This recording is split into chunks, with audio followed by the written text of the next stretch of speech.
This, I just wanted to say, was one of my favorite memoirs. I've read Oh, thank you. about 50 of them over the last 2 years in writing my own, and a so-called normal, a memoir of family depression and resilience.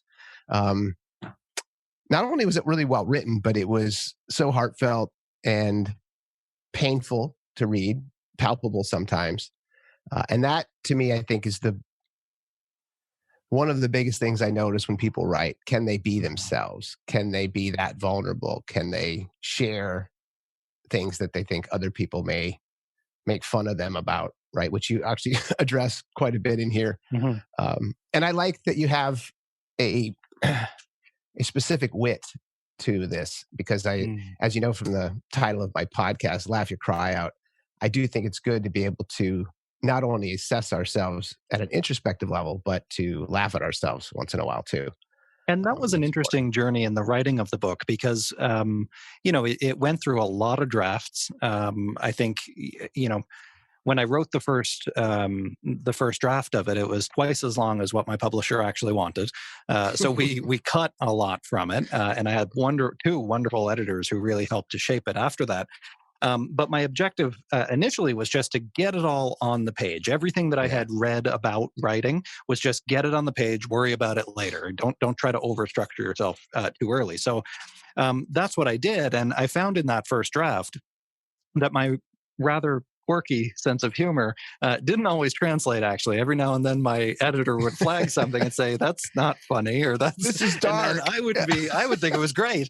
So some of those things actually came out, but I'm glad that a few of them stayed in because that was part of the process too, right? Was recognizing how much of it makes sense in my head and only my head, Yeah. and then how to actually give that word, give those experiences words.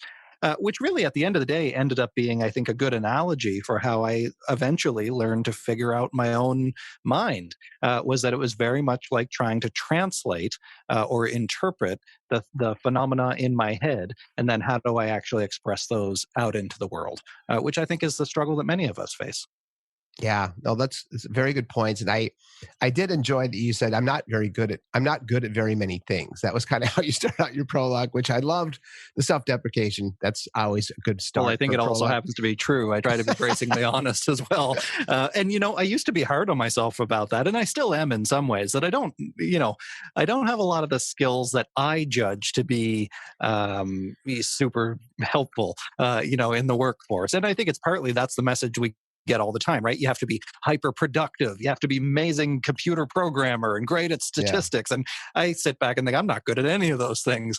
But eventually I came to a point where I realized, no, I do have certain gifts that are unique to me and that I have been really fortunate to have. And I think in some ways I just never regarded them as gifts or talents or skills because I've just always done them. I eventually realized that when you find your lane, you can divert from your lane if you want to find new things every now and then, which I've done a lot in my career. But also don't shy away from what you're really good at and what you love to do. Double down on it. So that's what I do. Well, we'll get to that later as far as your accomplishments, because it's funny after reading your memoir to go back through my notes and see that, oh, okay, he didn't think he was that good at that many things. And I think I can argue a pretty strong case against that. But I actually wanted to start with our commonality. As I shared with you, I even sent you some of my pages around my first episodic depression. Mm. And I have a similar upbringing in reference to a wonderful mother who married someone who wasn't so wonderful.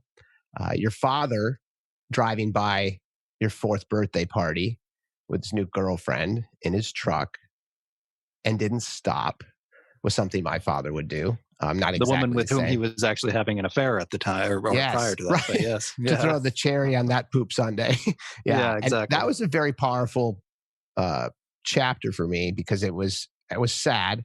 Gary, your stepfather, there's a lot here on that. The good commonality, you had footprints in the sand in your house. So did my mommy. That was on the hallway. So I connected with you on that. Your mom's tradition to get you guys baptized. My mom had the same thing. We were born and raised Catholic. St. Mhm. Francis Church was our church. And that's very similar to how I think your mom, Brenda, was raising you guys. It was a big piece of her life to make sure you guys were baptized. Very My much so. mom, I think to this day, me being confirmed in the Catholic Church may have been her proudest day of her sons, up until our weddings, of course. But that Mm, was a big thing for my mom. So those things were neat. And then you mentioned we didn't see dad much anymore. It wasn't good or bad. And that mhm. really hit me. That was like a punch. It's a great sentence. And it says a lot about your dad. Do you have a relationship with your dad at all? I do actually. Yeah, it's funny, that you mentioned this because he just called me the other day, just a few days ago, and I hadn't talked to him in since the book came out. I think not for any other reason than just that people grow up and move on and have separate lives. But Yeah. it was always complicated, and I wanted to try to do this with all of the characters in my book, and I call them characters because they exist in my head, right? Yeah. It's who they are to me, and what I found. Repeatedly in my life is that different people mean other things to different people in their lives. We all have different identities to the different people that we're in relationships with. So I was talking to my dad just the other day, and I wanted to cast him in the book as somebody who wasn't around a lot, who did some things that probably catalyzed some really negative times in my life, but also that there was a lot of positives there too, right? And I see myself in many ways as problematic of a character as Gary was throughout the book. There were good things in there too. So I like to think of myself as sort of an amalgam of all of these people who have crossed my path and been important in my life for various reasons. And I think we all are and were. And my dad, for better and worse, has contributed to me as well beyond just genetically. Did he read your book? I don't know. And, I didn't ask him. And I think partly for the reason that I don't want to know, Yeah. because, you put a story like that out there and many, many people received it very well. There were a small number of people, unsurprisingly, you're never a prophet in your homeland, who didn't receive it so well. But at the end of the day, of course they wouldn't. Why would they? Somebody who may have traumatized you might be the most important person in the world to somebody else. That nobody Yeah. exists in isolation of other people. And again, the fact is that we are many people to the different people we know. Um, both as a product, I think, of necessity, we behave differently to different people, but also different people know us differently, and the significance that we have to somebody changes their view of us. So, I didn't ask if he read the book. I know many people in my family have, and I think I've been overwhelmed by the support that I've received so far. Well, your sister Krista wrote a very sweet review on your book. I noticed that. So obviously she read it. She Um, did, and I mined her memories for significant chunks of the book, actually, either for original content of stuff that I had just forgotten or didn't know about, or to cross reference things that we had experienced together. And even that was fascinating because I remember very early on in the writing process, as we talked a lot through the writing process. She said to me at one point, Mark, why do you keep talking about all this trauma stuff? And I said, because it was traumatic for me. And she said, that mhm. wasn't traumatic. It was just normal. And that was partly where the title came from. Oh, I said to her, Krista, wow. this stuff isn't normal. You realize that, right? It's normal Yeah. because we went through it and we didn't know any other normal. But you realize that not everybody goes through this kind of stuff. And Right. I think that's so often the case in enmeshed families. In families where there's a lot of dysfunction, you don't know anything else, so you think it's normal. And you have a undergraduate degree in psychology, correct? uh, in a number of things, it turns out, Yeah. psychology, philosophy, and Yes. interdisciplinary studies. But Well, you had yes, to do both, right, to get the actual I did. Yeah. accreditation at the time because of, yeah, I'll get into that a little bit. But I asked that and I preface it that way because a couple things specific to our similarities. My father was a malignant narcissist and he was cruel to my brothers and myself and to my mother and to everyone that he touched in his life. My stepfather was a raging alcoholic, not a nice man, and had a deleterious effect on my brothers and I and my mother. And that's kind of where I wanted to touch on the similarities because it sounds like both of our mothers married the wrong people Mm, and or yeah. fell in love with the wrong people, which is an issue. But on the heredity side, because I, as someone who suffers from depression episodically and anxiety at a chronic level, I have little boys. I know you have three children now, which I'll get to Mhm. as well. But how much of your upbringing specific to the abuse, Gary's abuse, um, all the stuff you went through as a child, how much do you think that contributed to your mental health and your suicidal ideation at some point? Oh, I think it was one of the primary contributors in many ways. I think in some ways, when I reflect on my past, I don't think I ever really had a, I don't think I ever really had a chance, because it all started so young. My father left when we were young, and the marriage between my parents broke down, which I think was really what started it all in many ways. But there's also a subplot in the book, which you probably picked up on, around my mother's process of individuation and how she, came from a very traditional household. Hmm. And fully expected to have a family and live happily ever after, and then of course that didn't happen. And there's a bit of a narrative of her coming into herself through my story as well. And I think that both of us sharing the struggles that we did, sharing the journey that we did together, informed each other's stories in profound ways. So I think that, can I say I wouldn't have had depression and suicidality had I had a perfect home life? No, of course, because I didn't. But I can say, in reflecting back extensively, that it was a primary motivator behind many of my struggles. And are you okay with me talking about Gary? Because there's certain pieces and parts that just really struck me. You were a little Yeah. boy, you were Yeah. in second grade. He had a courtship phase where he was charming Hmm. and courted your mother in the dating phase. And then once you guys got together, you were riding in his pickup truck to go pick up some scrap. And you made a joke Hmm. about how many F bombs he dropped Yeah. while he was talking to, I guess, his vendor. And he said specifically, you better learn to mind your own fucking business. Except he said it really loud and very stern and very scary. And that was a moment where you realized this is not the guy that my mom is in love with. Or maybe this is the guy that my mom's in love with. And we Yeah. just saw the other side of it. That had to be a little disconcerting as a young boy to realize that this is now the male figure in your life. Yeah, and I think in some ways I kind of circled around that moment because I still remember it like it was yesterday as being one of those early times where I really felt afraid. Yeah. And fear came to be one of the defining feelings of my childhood. Um, Feeling afraid of getting hurt, of getting left behind, of not being able to trust people who are Hmm. supposed to be defending you. But then also came in with that, immediately following that part of the book was this feeling of guilt. I shouldn't feel this way about this person. He's so nice, and he was Right. nice, and he was a good provider, and he was all these other things at the same time. And I didn't yet learn that you can have conflicting emotions, that's okay, and people can be conflicting ways. That's not unusual. Nobody's entirely a villain or entirely a hero. We are all Right. complex. But that moment for me was when I distinctly remember that feeling of shock and fear and not being able to tell anybody about it. Because I'm not a fan of the phrase toxic masculinity, but it is bantered about in our culture. Mhm. And Gary and my stepfather have very similar characteristics that way. It was, I'm a provider. I felt the same fear. My stepfather had a very big baritone voice. He Mhm. was strong. He was an executive at IBM. He was successful, right? Heavy quotes. Mhm. And he came from a very unhappy marriage and he had three children who were all wonderful kids, but we all moved in together in his house, much like you guys moved into Yeah. Gary's house. And I still to this day, as unwound a lot of this anger in therapy, was he was so angry and he yelled so loud and he was so intimidating that I never forgot that. And Yep. to your point, there's a point in time where you realize I'm not safe. This Yeah. isn't good.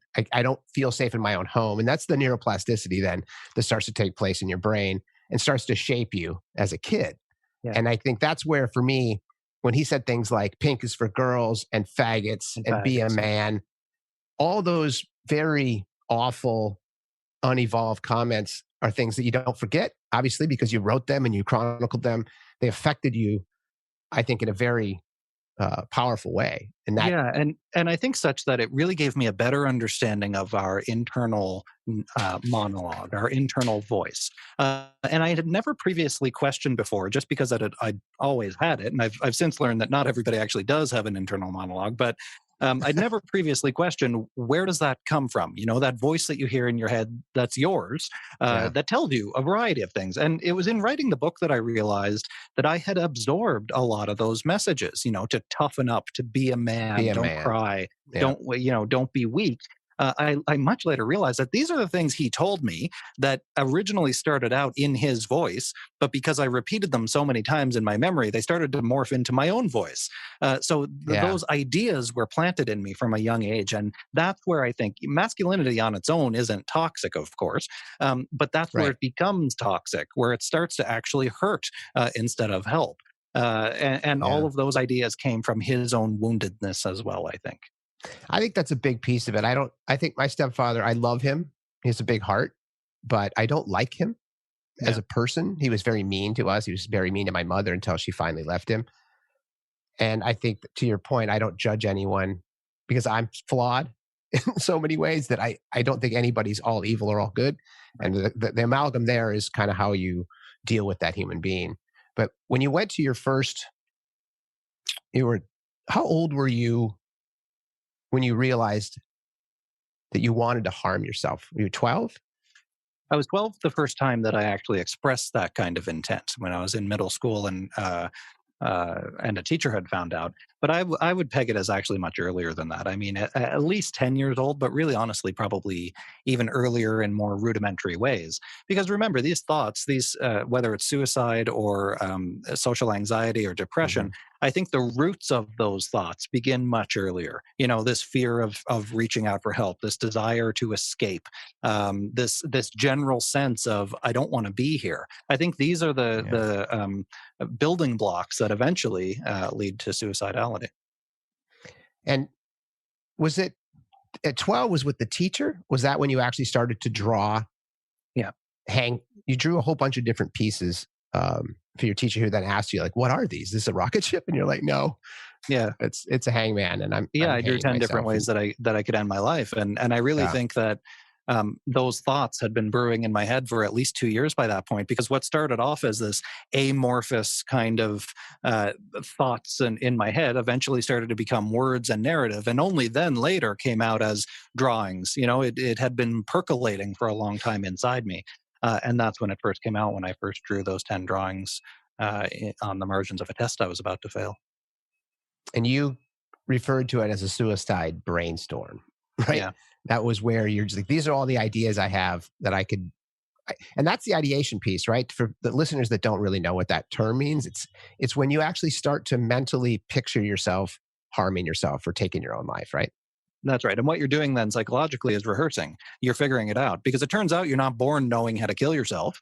Right. That's something you learn how to do. I firmly believe that suicidality in many ways is learned, it's rehearsed. Cognitively, we build a pathway in our mind. And that's exactly what I was doing. I was taking all of those early building blocks, I was assembling them, and there were lots of intervention points along the way where that could have been curbed. But so often, I believe that this is the fundamental and biggest problem of suicide prevention now, is that we're coming in way too late. We're coming in after the person is already suicidal. We should be Mm. treating suicide when people are at risk of suicide. We should be treating it when they're at risk of mental health problems and illnesses like depression, for example, which tends to lend itself the most to people later becoming suicidal. So I think that's the problem. By the time people are already suicidal, it's not too late by any means. I'm a living example of that. But it's definitely later than it needs to be. And so Mr. Nichols discovered this on your exam, and then it was about almost a year, or it was before your 13th birthday that you started therapy for the first time, correct? Yeah, shortly before my 13th birthday, and really for me, it was a positive experience. It was very rudimentary. I now know, very rudimentary cognitive behavioral therapy light, kind of.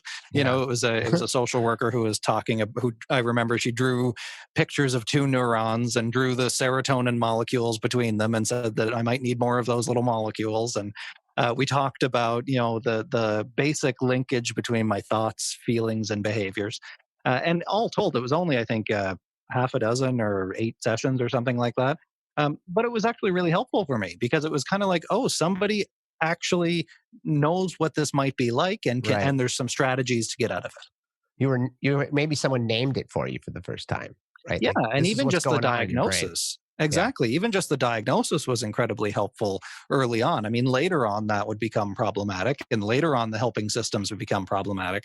But that at that very early stage, being able to somebody be able to point to the dictionary definition of this amorphous thing in my head was incredibly helpful. And that was Amy, right? Is that her name? We use pseudonyms for a number of Oh, people in the yes. book, but Okay. yeah, Yes, that's the that's name that true. we used. Yeah. Yeah. And you liked her, though. And it was a short lived relationship. It was like 4 months, and then she got transferred out. And you mentioned that mental health staff is very temporary, right? And I'm Yeah. paraphrasing you on that, but that's something to do with there's a lot of turnover in the health industry, correct? Yeah, that's right. And this was one of the examples of when I again only much later realized as I was looking at all of my medical records that when I got help that I needed, I seemed to actually get a little better. And then when the Yeah. help went away, I didn't. I got worse. So this isn't rocket science, you know. It's Right. that I needed help. I got better. The help went away, as happened in this case. The therapist moved on, and as is the cliche, the miracle of modern medicine as it applies to mental health is that when people Yeah. start feeling better, they stop doing the supports that Right. help them to feel better. When I use a story as an analogy of learning how to ride a bike, and my training wheels were taken off too early, and I Yeah. fell down, wiped out, and sprained my wrist. Well, it was very much so with my mental health. I enjoyed learning some new strategies, but I'd been learning them for 6 weeks, 8 weeks, whatever it was. It's Right. not like I was suddenly going to change Yeah. my brain, You right? weren't a master. Yeah. No, You hadn't, exactly. But had I had the opportunity to do that for longer, that's one of those junction points where I think everything potentially could have changed, or at least gotten marginally better.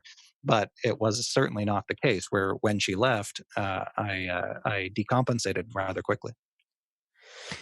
well, that's another thing I liked about your memoir is you use stories to talk about topics. And you used a car collision as an example where you were in the car, you saw the people in your rearview mirror, those two young guys. You think he was even smiling because he wasn't paying attention, and they hit you really hard Mhm. and caused some severe damage for you physically, where you were on crutches. And I don't know if it broke anything or if it just tore ligaments, but you Mhm. actually equated that to a level of peace almost because you had physical pain that people could see.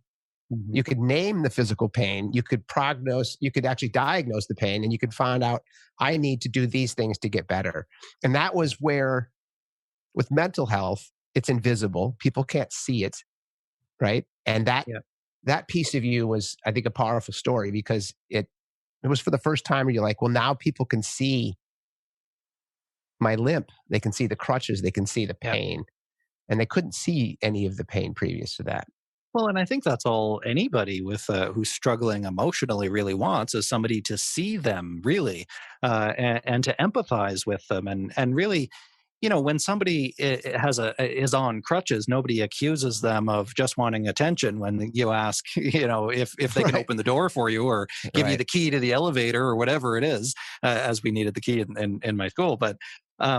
When you have depression, that's the first thing that people say. Oh, they just want attention. Right. Well, yeah, of course. Who doesn't need attention and connection and to feel deeply seen and empathized with? Of course they do. Why wouldn't they?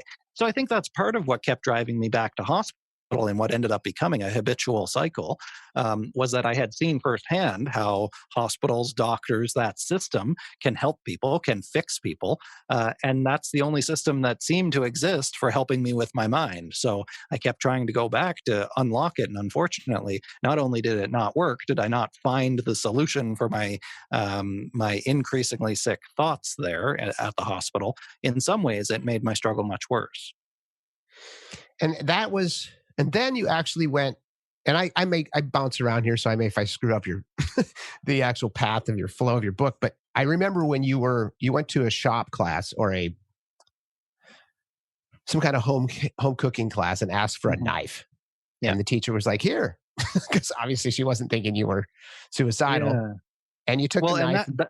that was one of those moments where I think I had learned, started to liken the depression in my brain to a hijacker or somebody who had Yeah. taken over. Like I didn't really know what I was doing or even necessarily have a plan, or it was still in the developmental phase. But I remember noticing that when I asked the teacher for the knife, she didn't immediately enthusiastically give it to me. I saw a bit of hesitation, a bit of inquiry, and I Mhm. just heard myself make up this lie that we're having cake in class and the teacher had sent me Right. down to get a knife. Why would I want to make her more comfortable with giving me a knife? Well, because I didn't want her to find out, right? Right. So I think that's where I first, later in the writing process, realized what I was doing, and I was trying to make other people more comfortable. But that's exactly what was keeping me trapped in this suicidality. And that Mr. Nichols, the same teacher that found your suicidal brainstorm, you Mhm. went and talked to him, had the knife in your backpack, pulled it Yeah, out, and put it to your throat. I did. Yeah, and I think the only reason that I went there, because I had wandered around the school with it for a period of time. The only reason I went back there was because I vaguely knew this guy was somebody who was nice to me. That it wasn't Mm. any more complicated than that. And this is what people don't realize. It's that you can set up all these great clinics and wonderful programs and phone lines and all that stuff is really useful, or they're all really useful resources. But if people don't like the experience of going there, or they don't know about it, or they're scared to go to it, or any number of other barriers, then they won't reach out for help at the times that really matter when they're in crisis. So I think the reason why I went to talk to this guy was because he was nice to me before and he tried to Mm. help before, and he didn't dismiss my problems as readily. So that's where I think.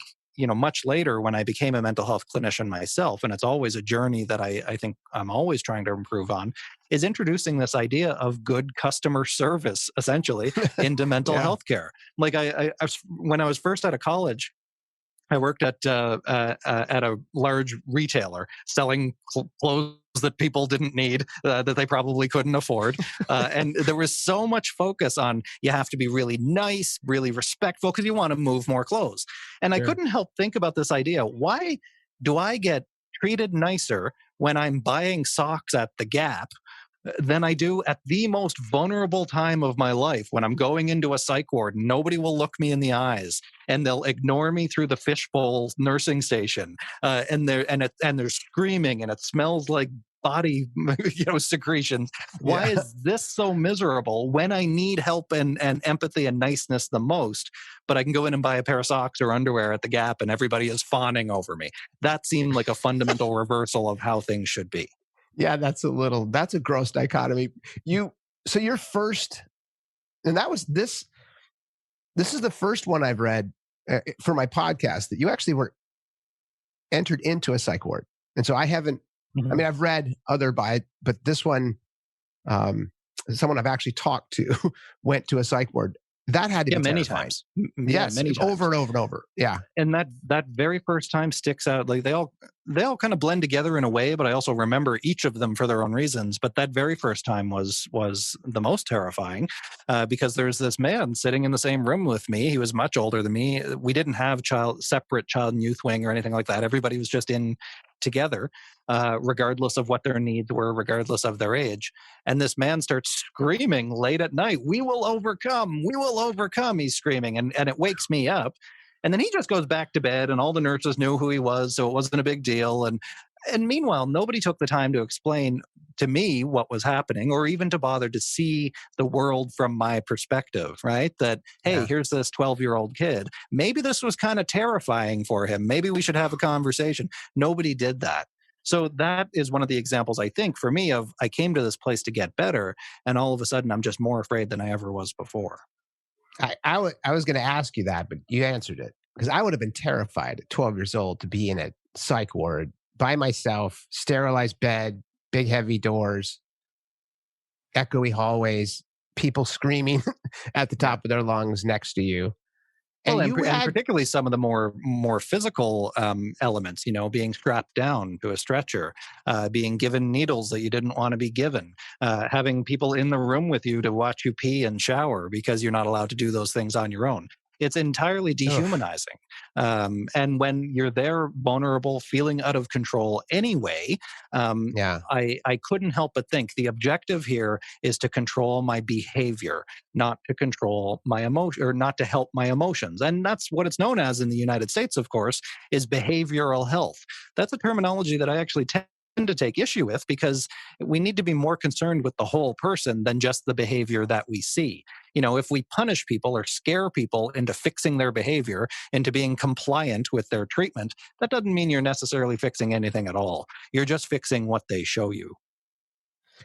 You also mentioned a guy named Jim, and I know you changed a lot of names, but he was scary, and he took offense to you talking to his peers or his boss about his behavior, which was cruel and mean spirited. Was he an anomaly in that group, or did you see a lot of people that were also just over it?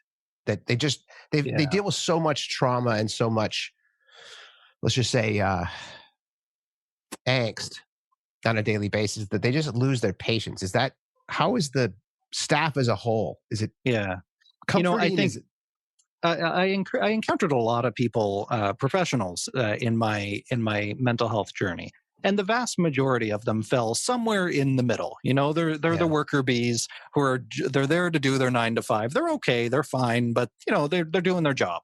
There were a few who were really empathetic, really helpful that I connected with for a variety of reasons, and then there were a few who were the opposite, who were either cold or actively harmful in their approach. Hmm. I think like anywhere else, there's a wide spectrum.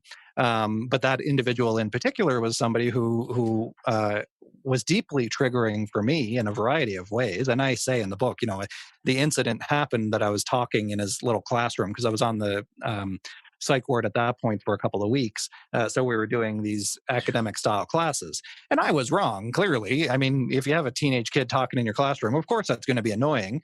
But in that context of a kid who is struggling anyway, you're a teacher on a psych ward, you would think you'd Right. have a little bit more empathy, which of course that wasn't the case. that's what struck me. I think was you mentioned you were decades younger than your fellow patients, and as most people, I had another interview recently where he went to rehab. And he Mhm. said the same thing that you said. I'm not crazy. I shouldn't be here. I'm not as bad off as these other people. But when you experience that level of drama and anxiety, which is provoked, that's one of those things that started to make you do things. Was this the first time? This specific time that I mentioned wasn't where you cut yourself, but then there was a similar story later on in another psych ward where you began to cut yourself for the first time, and that was due Yeah. to So you were triggered this was by yeah. one So of this the was yeah. the same hospital where I encountered the conflict with the teacher shortly Okay. thereafter. So most of my hospitalizations were in the same basement psych ward in my hometown, which was all adults except for me generally. And then there's this one other that was a couple of weeks stay in a child and youth mental health wing about 5 hours away from my hometown, Right. where I had locked myself in the bathroom Right. and did this and discharged. I think 2 or 3 days later after that, seen as an isolated incident. These were all examples, I think, of everybody, or the message that I received anyway, was a lot of really smart people trying to figure out what was wrong with me, and nobody ever really did. There were a few glimmers of helpful people here and there, but the focus was always on what's wrong with Mark, and how can we fix his brain. When it turned out, I don't think that's ever really what I needed from the very beginning. What did you think you needed? I needed somebody to see the struggle and the pain that I felt inside. I needed somebody to help me translate my emotions into appropriate actions and words. Mhm. I needed somebody to connect with that frailty, that fear that I felt inside, rather than just trying to diagnose it and medicate it away. I think I Mm. needed skills more than I needed somebody to try to medically fix something that was wrong with me. I wasn't broken. I wasn't broken. It was the system. It was the healthcare system that made me believe that I was broken because they needed a problem to fix. Meanwhile, I was a fragile kid, I think, who was struggling to try to understand himself and his surroundings. Hmm. And do you? Has it changed since then? Because to me, it doesn't make sense to put a 12-year-old in the same environment as adults. Sure, and the Is World Health Organization has identified that as a failure of the system, that it's a violation of kids' rights to do that. I In think fact, so. Has it changed? no, No. no. Jesus. Actually, this is very common, especially in I mean, in I'm uh, laughing because it's so tragic, but It ugh. is. It is. It's very common in rural areas in particular. I think one small change that they made, well, I suppose it's not that small, but I believe in Cape Breton, my hometown now, they're transporting kids more frequently 5 hours away to the larger city Okay.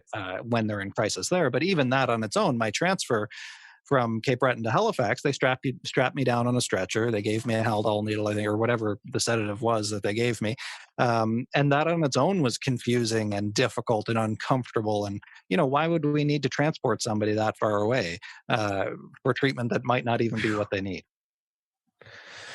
And did they medicate you at the time? With Did they say you have?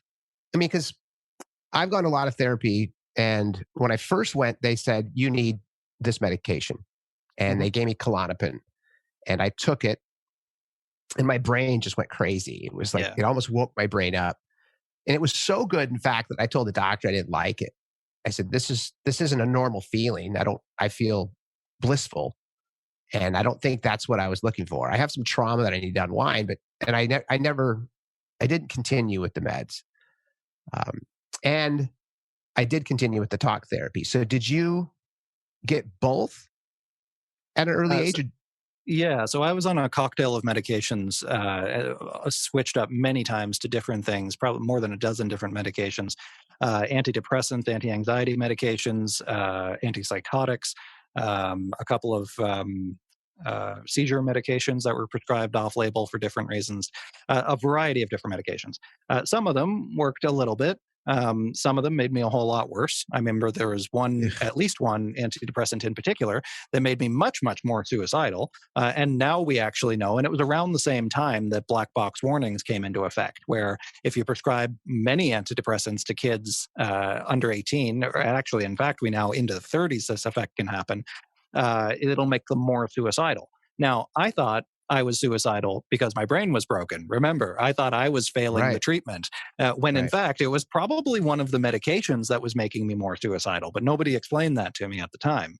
And then a variety of other medications that either made me groggy or sleepy or dazed or drooling, or there's all kinds of different things in there. So it was much much later, after college, I think actually, where I eventually found a medication that did in fact work well for me. A single Um, medication? Are you a on like single one? medication, Okay. yeah, and it actually turned out that my body was so sensitive that when I took the generic version of that medication, while chemically the medicine was the same, when it's a generic, not to get too deep into it, but the coding didn't have to be the exact same. So my body Mm, metabolized the coding differently of the generic version, and it actually gave me panic attacks. It made me very anxious because it metabolized too fast. But when I was on the brand oof. name version of that particular medication, it actually worked really well for what I needed. And I took that for years, until eventually I was able to come off it with the assistance of psychotherapy. But as a Oh, young that's person, fantastic. yeah, as a Good young for you. person, I received talk therapy twice, really. The first time was helpful. The second time, less so, because I felt like the clinician didn't really have a depth of skill that really would have helped me. How old were you when you had talk therapy first? Was it when you were 14, 15? Yeah, so the first time was right after, I think, the first hospitalization for 8 weeks, I believe, and then the second time after the knife incident when I was going back into hospital for several weeks. But it was never kind of an in-depth weekly tracking progress, Right. skill building kind of thing. It was always a very basic. Let's go over what depression is, and let's look at this Oh, pamphlet geez. about CBT, and it was never particularly in depth. You're like, I've done the CBT drill and I've seen the actual serotonin drill. I appreciate that. I need to Yeah. talk to somebody because I asked because they wanted to medicate me. And then I went and interviewed psychologists. Mhm. And I specifically went to psychologists versus psychiatrists because I didn't really want meds. My Yeah. brother, who suffers from chronic depression, is on heavy Zoloft. My little brother was bipolar. So he was much like you, they were throwing cocktails at him, but he was such a raging drunk that you couldn't find a baseline. So he never found his peace. And so for me, I interviewed a lot of people, but when I talked to my eventual therapist, she said to me, she started asking me questions about, did your father do this? Yes. Mhm. Did your father say this? Yes. And then I started falling in love with her because these are questions that hadn't been posed before. I was like, oh my God, yeah, you know. And she said, well, your father fits this mold. And this is what your father may be sociopath. He may be a narcissistic personality disorder. He may be malignant narcissist. And I've heard all of them. And my brother and I chronicled that in our memoir. But my dad was not well. Let's just say that. And she said something to me that I never forget. And this is why I chose her. She said, I need you to come every Wednesday at 5 o'clock, and I need you to bring me a check. And I was like, a check, like a physical check? She said, yes. And I said, I don't even know if I have any of those, but I said, I can find them. And she said, yeah, I need you to bring me a check. And if you don't, we will not have our session. And you have 3 weeks to make up the session. And if you do not, you still pay for it. If you do that twice, I will remove you as a patient. And I was like, damn. So she was not, I was interviewing her, but she was like being very strict with me after a 45-minute conversation, because one thing she realized was that I was not attentive to myself. And that's exactly what she said. I said, can I pay up front? Joey, a check at 5 o'clock every Wednesday. And you need to come once a week. And I'm like, for how long? She's like, I don't know, but you're not well. And we need to get you well. And I was like, okay. And I sat on a couch in front of Dr. J for 8 years, and we unwound all of this. And that's why I was so happy to hear that you got rid of the meds and you went to talk therapy, because I do believe that the both of them together, that amalgam is very good. But I think the talk therapy, and I'm not educated like you are in this area outside of my own homework around my own mental health and my brother's, but talk therapy seems to be, it's at least half of the equation, you know? I think it's probably much more than half, actually. I mean, look, medication helped me when I needed it at a period of time. I'd also had a hard time with uh, for a lot of my life with it too. But I'm glad that I finally found something that worked. I wish it hadn't taken so long to get there. And Yeah. that's, I think, an area where we can make a whole lot more progress as more personalized medicine. How do we get people connected to the medication that has the highest chance of actually working for them Yeah. without all of these this other stuff on the way there? But ultimately, I think, and I think this is the case for the majority of mental health problems and illnesses, psychotherapy, evidence-based psychotherapy worked better. And there are many, many studies to show this, actually. The problem is that it's expensive, that most people don't Yeah. have access to it. And I tend to think, actually, that while we've come a long way in breaking down mental health stigma in some areas, certainly around medication, I think there's much less shame around taking medication for your mental health now. Yeah. We see that just in the prescription rates. I think second to birth control, antidepressants are among the most prescribed medications in many workplaces and areas of society. But that will help you, might help you with some of the symptoms, but it's unlikely to do the work, as is said in Yeah. psychotherapy. It's unlikely to reverse the actual thinking patterns, maladaptive coping mechanisms, and things that are underpinning the illness itself.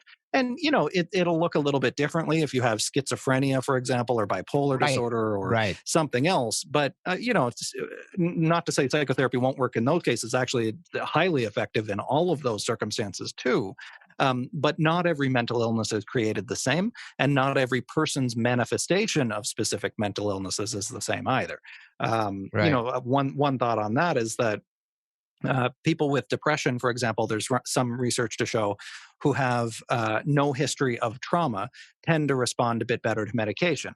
But people with depression who have a history of trauma tend to respond better to psychotherapy. So it's all about understanding what the landscape is of your particular iteration of a mental health struggle. Yeah. And then finding the type of treatment and having access to the type of treatment that might actually work for you. That's great. I appreciate that, because for me, psychotherapy was wonderful and it was expensive. She didn't take insurance. So that was another issue with our society here in America, is that there's the have and the have nots. Fortunately, I was able to afford a top rated therapist and sit on a couch and pay her $10,000 a year.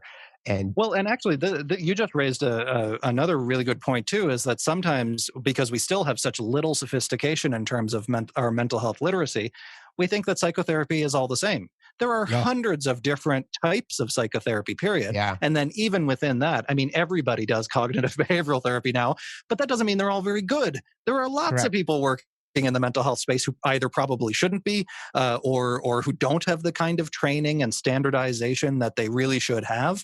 Yeah, So I hear this all the time from people. Oh, I talked to a therapist and it didn't work. No, you talked to that therapist and it didn't exactly. work. One, you, you have, even if you talk to five, there's no yeah, guarantee that the type of therapy that you tried is what you need. And there's no guarantee that the clinical fit with any of those people was what you need. So really, there are endless options, both for the type of therapy that might work for you and for the type of therapist who might work for you.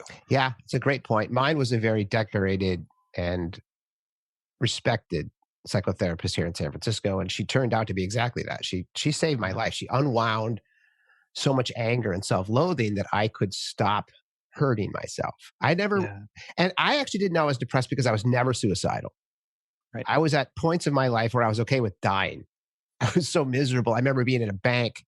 I had $50 check from my mom so that I could put it in the bank to not bounce a $30 check. And there was some lunatic at the front desk making a huge scene and yelling and screaming. And I thought, you know what? If this guy pulls out a gun, I'm going after him because I'm going to Mhm. go out as a hero. I'm going to take him out.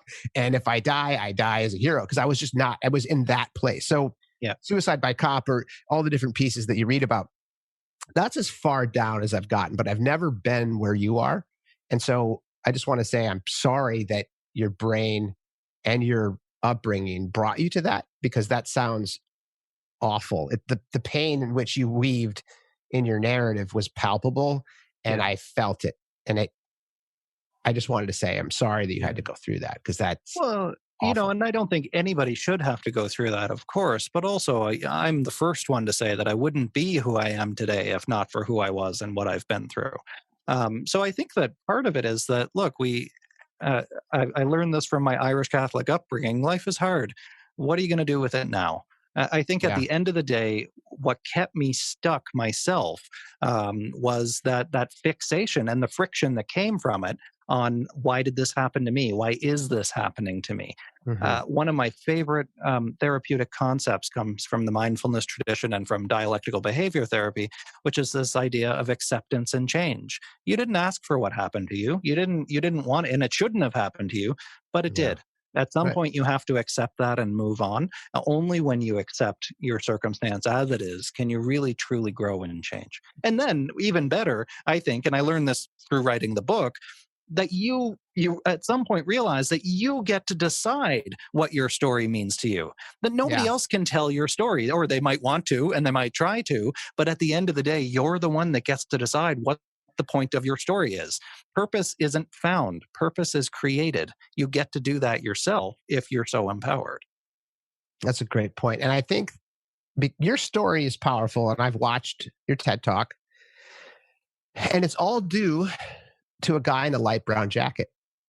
The reason you're still here, the reason you're talking to people, the reason you're saving lives and helping millions of people through your story, you jumped up on a bridge in your neighborhood that overlooked a retired steel mill. So it was just verboten and a mess and barbed wire fences with chicken, or actually barbed wire around it. Mhm. And one of the thoughts you had while you were up there in the rain was that you need to make sure that you jump over the fence with barbed wire on it because you didn't want to hurt anymore. Right. You just wanted to end it. You want to talk? Well, this is obviously one of the biggest moments of your life. What was going through your head on that bridge at age 15? Yeah, for me, my desire to die, my habit of wanting to die, was never for the sake of just dying on its own. I didn't want to kill myself just to die. I Yeah. wanted to kill myself because I didn't know how to live. I didn't want to live with what I was currently living with, and I didn't know how else to do it. I didn't have any other skills to break free from the trap that I had found myself in.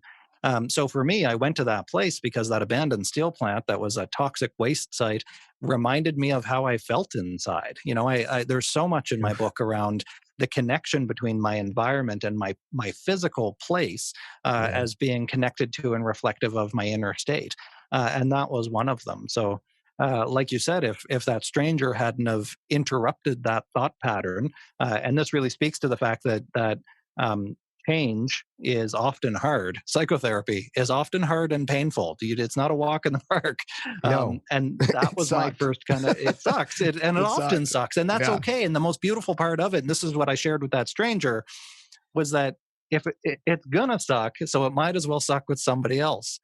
There's no more Right. therapeutic feeling in the world, I think, than going through something hard with somebody rather than alone. And that's all I really wanted. So that's what that stranger did for me. He pierced that loneliness, and he saw me.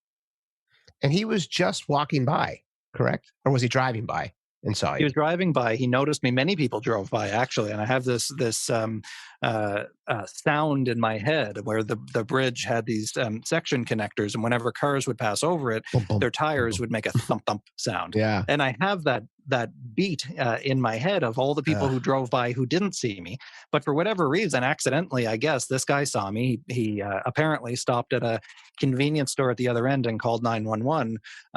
Or told the clerk to call 911, and then he came back and he talked to me. and do you remember? Because you said in the book you don't remember really what he was saying. You just remember he was asking you questions. He wasn't trying to talk you out of jumping.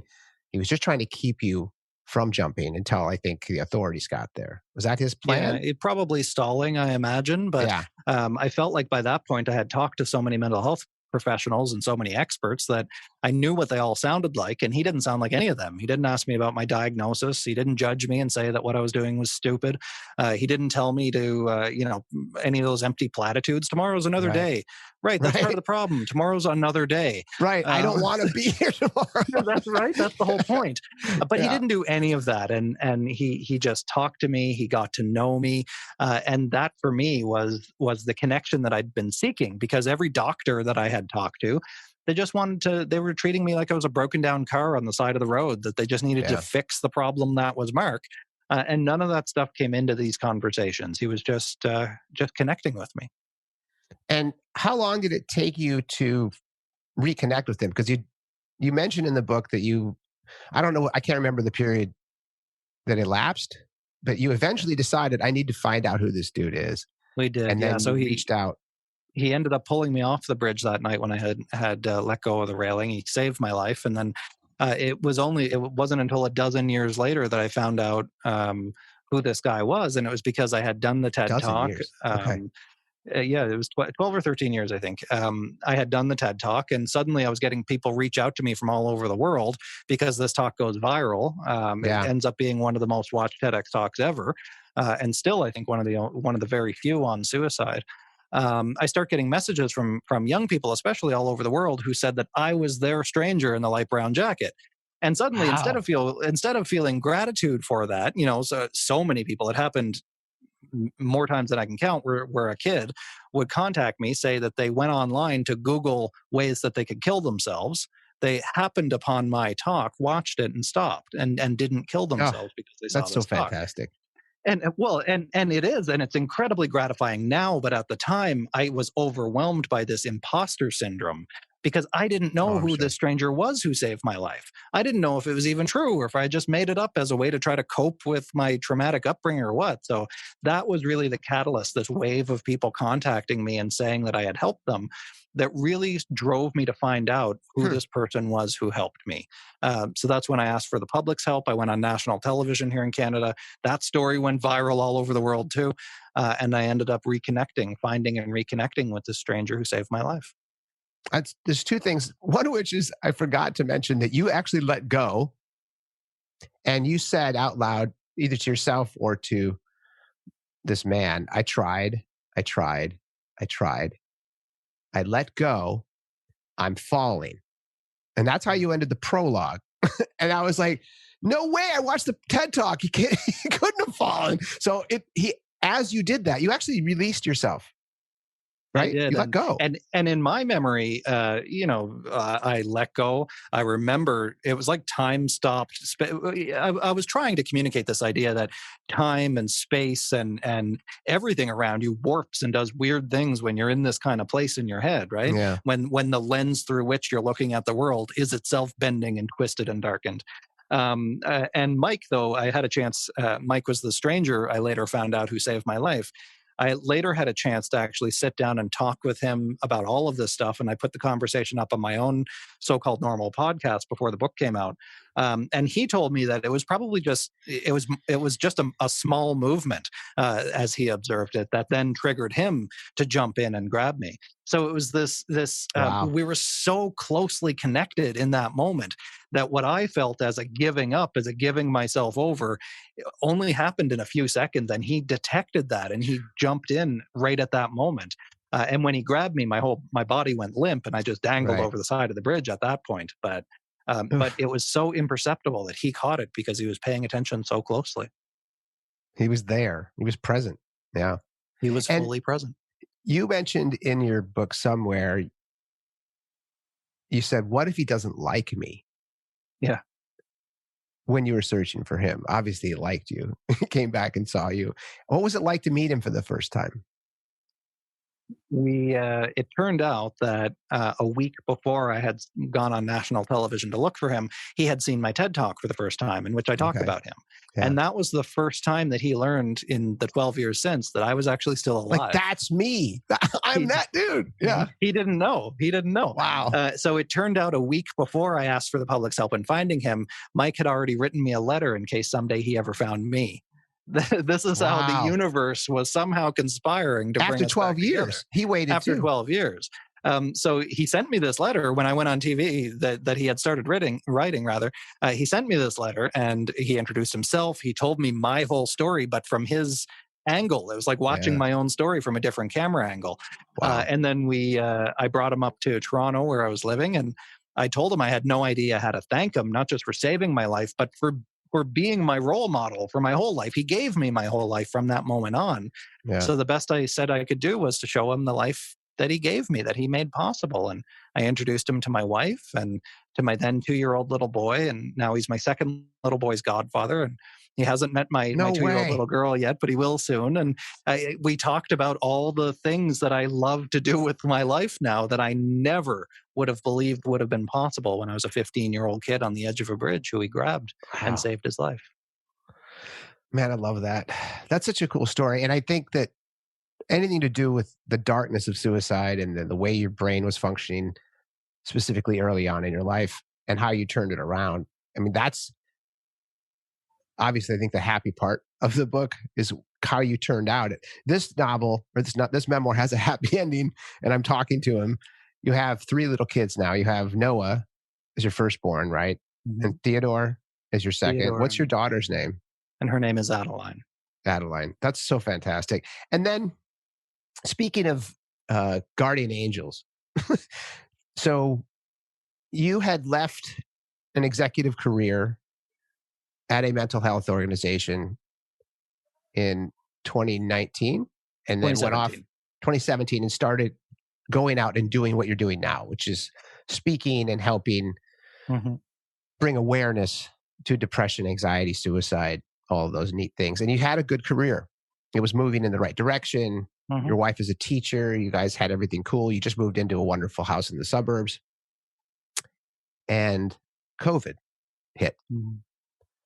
And and I can't remember your exact words, but you sat down with your wife and you said, "Babe, we're in trouble. Every single client has canceled over the last 3 days. I have no income coming in. I don't know what we're going to do." You want to talk about that moment? Because that's a big one. Yeah, I mean, it sure was. And I've only got a few minutes left here, but I can Oh, say that okay. when COVID hit, I had become, like all of my mental health recovery, like my entire career, it had been an iterative upward spiral where I didn't realize that so many times how far I had come until I actually was forced to look back.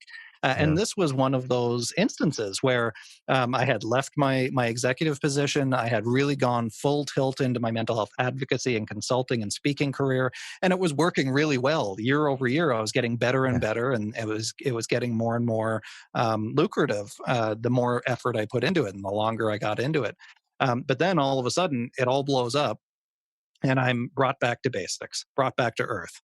And it was one of those moments for which I'm still and will always be eternally grateful, actually, because it really showed me, as other crises had in the past, how far I had really come. That I'm not the fragile kid that I used to be anymore. Of course, I'm still vulnerable. Everybody's vulnerable. Um, but how this isn't going to be the thing that's going to tear me down. Because if I got Right. through what I have already, I can get through anything. And that's very much how I approach this crisis as well. With the help of an incredible stranger who came into our story when I opened up about it for on Twitter and then for CNBC. He sent us some money to pay our rent through the summer, and I used that 3 months grace period that I had to completely pivot my business and to turn things around entirely. That you know resilience isn't always about being up. Resilience isn't always about doing well and being happy. Right. Resilience is about what you do when you fall down till you pick Right. yourself back up. And Yeah. that you can only learn through practice. You learn through falling a lot how to get back up a little bit better every time. So that's what I think COVID has shown me. And I am committed now to giving back and helping other people to pick themselves back up as well. Because we all That's need great. support in those We crises. do. There's an old Japanese saying, they say, fall down 7 times, get up 8. Yeah. That's the idea. And I will let you go. I just wanted to mention that last piece because it talks to your resiliency. It talks to all of the effort you put in on your mental health, that you weren't triggered by financial issues with a growing family, Mhm. and you were vulnerable enough to reach out and share it, and then turn down other people's offers to help until realized, like, I need to accept this. And you also gave you the time and the space to finish your book. So it allowed you to do all the things you want to do. And from my own homework, you are doing amazingly well now because of this. The book was finished. It's fantastic, as I already shared. You have 3 happy little babies. You're in love with Rebecca. I didn't get into the Rebecca story, but it was beautiful how you met in high school and she pulled on your backpack. You bought her pearls and she couldn't accept them because she had a boyfriend at the time, but then she came back into your life and now you're married her. Love that story. So at least inject that in there. But thank you again for your time because I love what you're doing. I just started on this journey myself to interview people like yourself who I look up to, people that I think are heroes in the world. We need heroes in the world today. Keep doing what you're doing. And thanks again for your time coming on my show, Mark. I really appreciate it. Well, likewise,